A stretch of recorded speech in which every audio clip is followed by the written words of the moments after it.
broader human capital project that was launched in 2018. The review assesses the challenges and opportunities to improve Pakistan's human capital outcomes.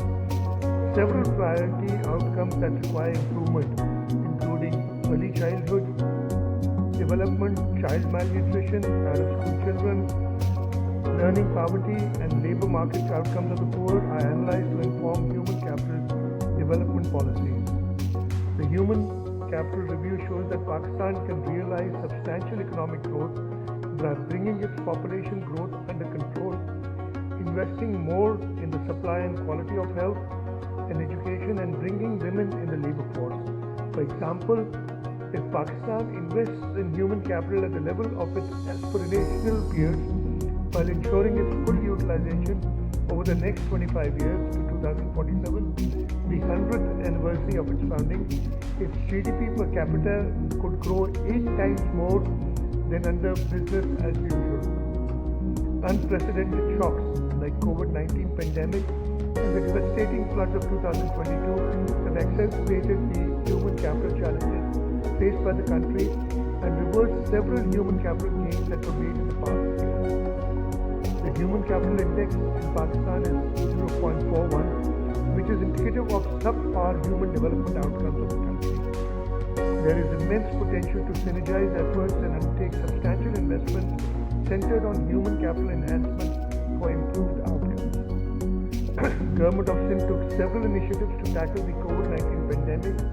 For example, creating a dedicated fund, repurposing the development portfolio, holistic public health response, direct cash grants, ration distribution, and proactive communication that demonstrated how effective governance can yield desirable, laudable results.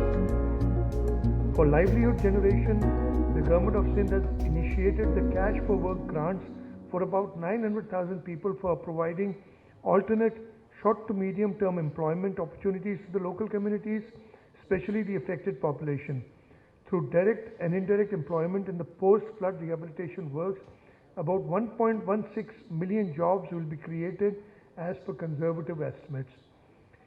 $110 and enhance accessibility and utilization of mother and child health services in selected districts of Sindh through conditional cash transfers.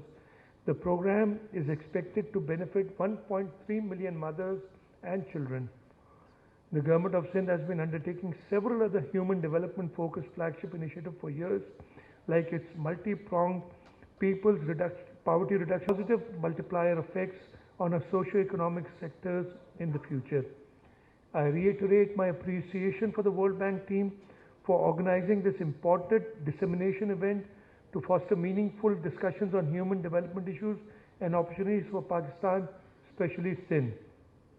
I thank all the participants for coming here today, and I wish you all the best for interactive and fruitful consultant meeting proceedings today. Thank you very much.